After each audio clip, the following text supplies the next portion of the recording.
রমাদান মাসে ধূমপান সম্পর্কে।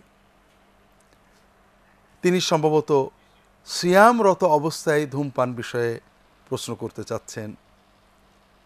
পান ধোয়া, আমরা স্বভাবত অনেক ধোয়া অনিচ্ছাকৃত নাকে চলে যায়, গলা দিয়ে পেটে চলে যেতে পারে, এটা পানাহার নয়।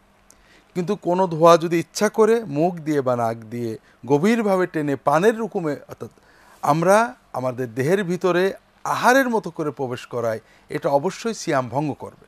আর এই জন্য ধূমপানের মাধ্যমে সিয়াম ভঙ্গ হবে, এ ব্যাপারে উম্মতের গবেষক ওলামায়ে কেরামের ভিতরে কোনো মতভেদ নেই।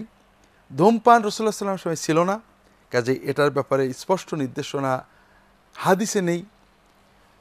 প্রায় 1000 বছর পরে ধূমপানের উদ্ভব হয়েছে। ওলামায়ে কেরাম প্রথম দিকে এ বিষয়ে কিছু মতভেদ করেছেন। কেউ এটাকে স্বাভাবিক মুবাহ গণ্য করেছেন, কেউ এটা দুর্গন্ধ ইত্যাদি দিকে লক্ষ্য রেখে এটাকে মাকরুহ বলেছেন।